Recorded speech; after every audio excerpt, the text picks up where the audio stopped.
흔히들 말하는 소시오패스, 뭐 가스라이터 그런 캐릭터를 다 함축시켜 놨어요. 기본적인 건 착취적인 거다. 모든 사람을 대할 때 내가 이용할 수 있는가 없는가가 이제 그 사람과 가까워지는 데 있어서 중요한 포인트가 되는 것이고, 이용 가치가 없으면 바로 또 버리고 상황과 사람들을 조작하려고 하고 그 모든 것이 자기의 이익을 위해서인 행동이 보입니다. 양프로의 정신세계. 네, 안녕하세요. 정신건강학과 전문의 양재진입니다. 네, 안녕하세요. 정신과사 양재우입니다.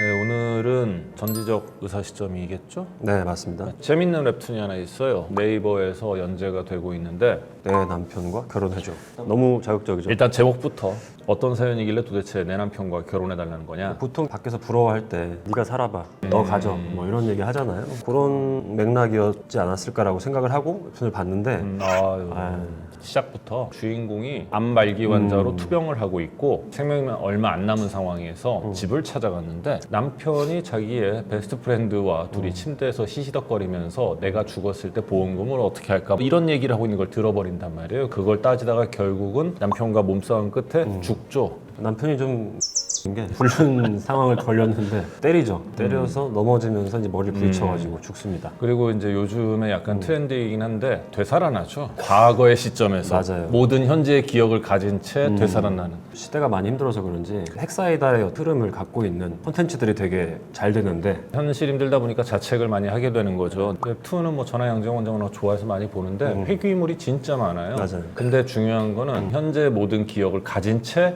과거로 다시 살아나는 거죠. 그래서 이 주인공이 자기의 인생을 완전히 망친 남편과 연애할 때로 돌아가죠. 이 인간을 내가 결혼하지 않고 내 남편과 나의 가장 친한 친구 이 둘을 결혼시키기 위한 작전에 돌입하게 되죠. 그래서 이제 내 남편과 결혼해줘? 수민아가 빠져 있는 거죠. 수민이라는 캐릭터가 근데 왜 바람을 피냐 이제 우리가 그 얘기를 좀 해야 되는데, 기본적으로 인간은 하지 말라는 걸 할 때 가장 쾌감을 느낍니다. 그래서 불륜이라는 게 이제 대표적으로 넘지 않아야 될 선을 넘어가는 거잖아요. 많은 사람들이 뭐 상상은 해볼 수 있어요. 근데 거기서 멈출 수 있는 이유가 우리가 사람이기 때문에 참을 수 있는 거고 전두엽이 잘 움직여 주니까 충동을 억제할 수 있는 건데, 그거를 넘어가는 분들이 있습니다. 기본적으로 충동 억제가 안 된다 이렇게 생각을 하시면 될 것 같고, 또 하나 이제 가정 환경적인 차원을 좀 따져봤을 때 보통은 이제 내 이성의 부모와 관계가 원만하지 못한 분들이 많아요. 특히 이제 여성분들 같은 경우에는 아버지가 일찍 자리를 비웠다거나 아니면 방임이라든지 학대라든지 이런 식의 문제가 있었을 때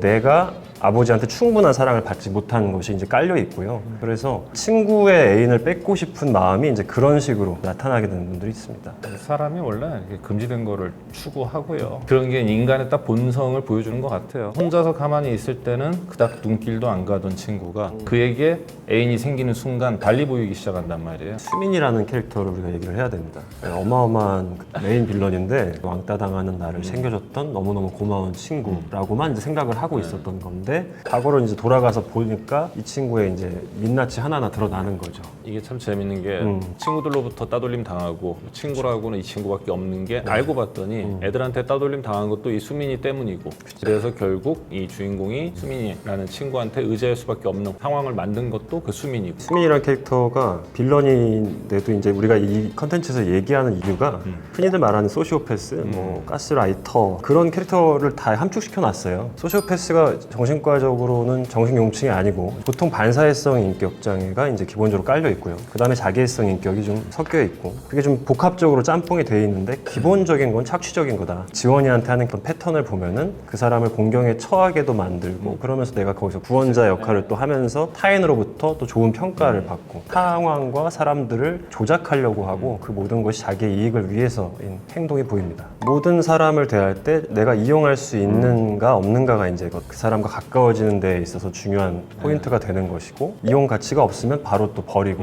그 이용 가치가 있으면 또 굉장히 잘 보이고, 근데 그 모든 과정에서 또 자기의 어떤 여성성을 어필하죠. 여우짓이라고 흔히 얘기하는 그런 여성성을 어필해서 그 기회를 포착해가지고 꾸역꾸역 살아가는데, 일이 틀어지면 계속 남 탓을 하죠.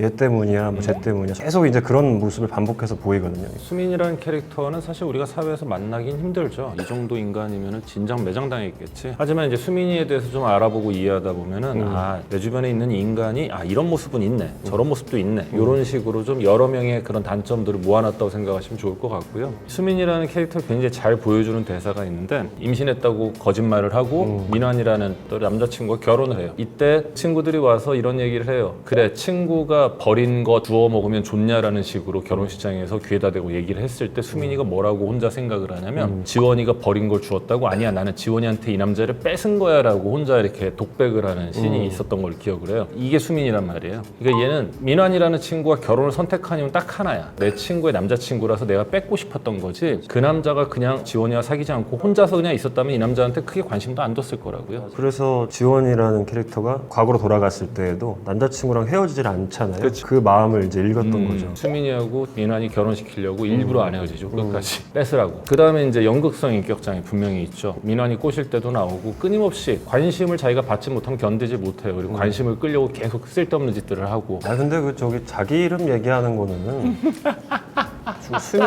수민이가 뭐 이렇게 얘기하는 건 남자들이 되게 싫어해요.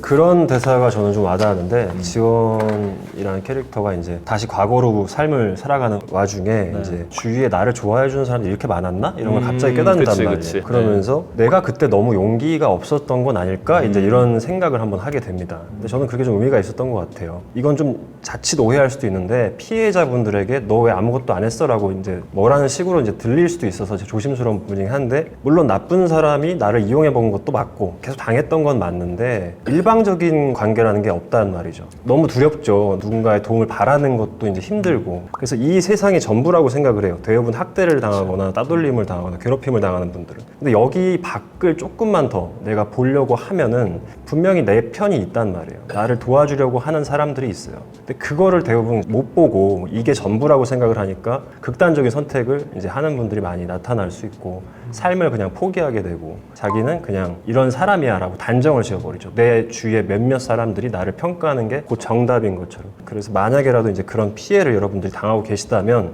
그게 전부가 아니다. 여러분이 정말 중요하다고 생각하는 사람이 사실은 중요하지 않은 사람들일 수도 있고, 여러분이 중요하다고 생각하지 않는 사람들 중에서 여러분을 진정으로 위하는 사람들이 얼마든지 있을 수 있다는 거를 꼭 알고 가셨으면 좋겠습니다. 그러니까 사실 주인공이 이제 그렇게 된 배경은 기본적으로 수민 역할이 크죠. 끊임없이 따돌림 당하게 만들고 상황을 오해받게 만들고 해서 주인공을 점점 고립시키고 네 옆엔 나밖에 없어. 나만 널 도와줄 수 있어라는 거를 계속 반복적으로 학습을 시키다 보니까 주인공 입장에서는 사람에 대한 트라우마가 엄청나게 반복이 돼서 커져 있는 상황에 내가 누군가에게 선뜻 다가가기가 굉장히 무서웠을 거고, 그러다 보니까 더 수민이한테 의지할 수밖에 없고, 그나마 의지할 수 있는 건 남자친구. 이렇게 딱 주변에 사람 둘밖에 없었잖아요. 그 상태가 되게 만든 거죠. 자존감이 낮고 대인관계에 자신이 없는 사람들은 수민이 같은 사람을 의지할 수밖에 없어요. 누군가 날 그렇게 찾아주지 않으니까. 이 채널을 통해서만 사람들하고 소통을 하려고 계속해서 하는데 이 채널 자체가 위험할 수도 있다는 거죠. 그렇다라고 한다면 내가 다른 채널들하고 소통을 하려는 내 노력이 분명히 필요하다는 얘기가 하고 싶었습니다. 주변에 수민이 같은 친구가 있다. 그럼 인생이 일단 피곤해지는 거예요. 그리고 내가 위험해질 수가 있고, 다른 건강한 대인관계가 다 망가질 수가 있어요. 왜냐하면 이 친구로 인해서 나까지 같은 취급을 당하거나 오해받을 가능성이 굉장히 크거든요. 그래서 아무리 내가 오랫동안 알고 지냈건 혹은 내가 굉장히 친한 친구라 하더라도 수민이와 비슷한 모습들이 좀 보이기 시작한다 그러면 조금은 좀 거리 떨어져서 객관적으로 잘 보다가 그런 게 반복이 되거나 다른 사람들이 비슷하게 걔에 대한 그런 얘기를 한다? 그러면 그때는 좀 거리는 분명히 두셔야 본인 삶이 훨씬 편안해집니다. 근데 지원이라는 캐릭터가 남편과 외도를 알아채기 전까지 사실은 수민이라는 캐릭터에 대해서 전혀 몰랐잖아요. 나한테 너무 고맙고